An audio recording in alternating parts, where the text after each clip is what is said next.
ಒಂದು ದಟ್ಟವಾದ ಕಾಡಿನಲ್ಲಿ ಒಬ್ಬ ಮುದಿ ಸಿಂಹ ವಾಸವಾಗಿತ್ತು. ಅದು ತನ್ನ ಯೌವನದಲ್ಲಿ ರಾಜನಂತೆ ಗರ್ಜಿಸಿ ಎಲ್ಲಾ ಪ್ರಾಣಿಗಳನ್ನು ಹೆದರಿಸಿ ಆಳುತ್ತಿತ್ತು. ಆದರೆ ವಯಸ್ಸಾಗುತ್ತಾ ಬಂದಂತೆ ಅದರ ಶಕ್ತಿ ಕುಂದಿತು. ಕಾಲುಗಳು ನಡುಗುತ್ತಿದ್ದವು, ಹಲ್ಲುಗಳು ಮೊಂದಾಗಿದ್ದವು. ಈಗ ಹಿಂದಿನಂತೆ ಬೇಟೆಗೆ ಹೋಗಲು ಸಾಧ್ಯವಾಗುತ್ತಿರಲಿಲ್ಲ. ಹಸಿವಿನಿಂದ ಅದು ಬಲಹೀನವಾಗಿ ಗುಹೆಯಲ್ಲಿ ಮಲಗಿಕೊಂಡಿತ್ತು. ಒಂದು ದಿನ ಬುದ್ಧಿವಂತ ನರಿಯೊಂದು ಆ ಗುಹೆಯ ಹತ್ತಿರ ಬಂದಿತು. ಸಿಂಹದ ದುರ್ಬಲ ಸ್ಥಿತಿಯನ್ನು ನೋಡಿ ಅದು ತನ್ನ ಮನಸ್ಸಿನಲ್ಲಿ ಯೋಚಿಸಿತು, ಈ ಸಿಂಹ ಇನ್ನೂ ಶಕ್ತಿಶಾಲಿಯಲ್ಲ, ಆದರೆ ಇದರ ಹೆಸರು ಇನ್ನೂ ಭಯ ಹುಟ್ಟಿಸುತ್ತದೆ. ಇದರೊಂದಿಗೆ ಗೆಳೆತನ ಮಾಡಿದರೆ ನನಗೆ ರಕ್ಷಣೆ ಸಿಗುತ್ತದೆ. ಇದಕ್ಕೆ ಆಹಾರ ತಂದುಕೊಟ್ಟರೆ ನನ್ನನ್ನು ಗೌರವಿಸುತ್ತದೆ. ನರಿ ಸಿಂಹದ ಬಳಿ ಹೋಗಿ ವಿನಯದಿಂದ ಹೇಳಿತು, ಮಹಾರಾಜ್, ನೀವು ಕಾಡಿನ ರಾಜರು. ನಿಮ್ಮ ಸೇವೆ ಮಾಡಲು ನಾನು ಬಂದಿದ್ದೇನೆ. ನಿಮಗೆ ಆಹಾರ ತರುತ್ತೇನೆ. ನೀವು ಕೇವಲ ಆರಾಮ ಮಾಡಿ. ಸಿಂಹಕ್ಕೆ ಆಶ್ಚರ್ಯವಾಯಿತು.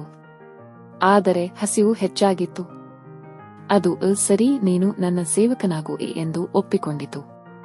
ನರಿ ಪ್ರತಿದಿನ ಕಾಡಿನಲ್ಲಿ ಓಡಾಡಿ ಚಿಕ್ಕ ಪ್ರಾಣಿಗಳನ್ನು ಹಿಡಿದು ತಂದು ಸಿಂಹಕ್ಕೆ ಕೊಡುತ್ತಿತ್ತು. ಸಿಂಹ ಸಂತೋಷಪಡುತ್ತಿತ್ತು. ನರಿಗೆ ತನ್ನ ಗೆಳೆಯನೆಂದು ಕರೆಯಲಾರಂಭಿಸಿತು. ನರಿ ಸಿಂಹದ ಗುಹೆಯ ಬಳಿ ತನ್ನ ಗೂಡು ಮಾಡಿಕೊಂಡಿತು. ಇಬ್ಬರೂ ಒಟ್ಟಿಗೆ ವಾಸಿಸಲಾರಂಭಿಸಿದರು. ಆದರೆ ನರಿಯ ಮನಸ್ಸಿನಲ್ಲಿ ಬೇರೆ ಯೋಚನೆ ಇತ್ತು. ಅದು ತನ್ನ ಗೆಳೆತನವನ್ನು ಬಳಸಿಕೊಂಡು ಕಾಡಿನ ಇತರ ಪ್ರಾಣಿಗಳನ್ನು ಹೆದರಿಸಿ ತನ್ನದೇ ಆದ ಆಧಿಪತ್ಯ ಸ್ಥಾಪಿಸಿಕೊಳ್ಳಲು ಯೋಚಿಸಿತು. ಸಿಂಹದ ಹೆಸರಿನಿಂದ ನಾನೇ ರಾಜನಂತೆ ಆಳಬಹುದು ಎಂದುಕೊಂಡಿತು. ಒಂದು ದಿನ ನರಿ ಸಿಂಹಕ್ಕೆ ಹೇಳಿತು, ರಾಜನೇ, ದೂರದಲ್ಲಿ ಒಂದು ದೊಡ್ಡ ಮೊಲದ ಗುಂಪು ಇದೆ.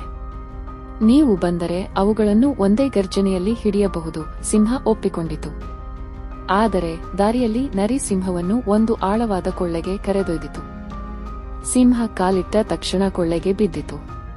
ಅದು ಏಳಲು ಯತ್ನಿಸಿತು, ಆದರೆ ದೇಹದ ದೌರ್ಬಲ್ಯದಿಂದ ಸಾಧ್ಯವಾಗಲಿಲ್ಲ.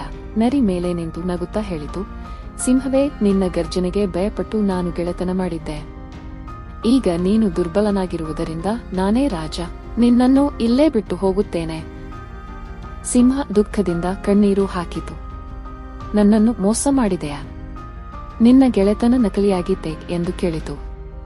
ನರಿ ಹೇಳಿತು, ಕಾಡಿನಲ್ಲಿ ನಿಜವಾದ ಗೆಳೆತನ ಶಕ್ತಿಯ ಮೇಲೆ ನಿಂತಿರುತ್ತದೆ. ಶಕ್ತಿ ಹೋದರೆ ಗೆಳೆತನವೂ ಹೋಗುತ್ತದೆ.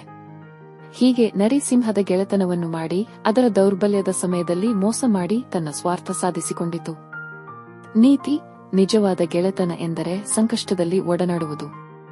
ಸ್ವಾರ್ಥದಿಂದ ಬಂದ ಗೆಳೆತನ ಕೇವಲ ಮೋಸವಷ್ಟೇ.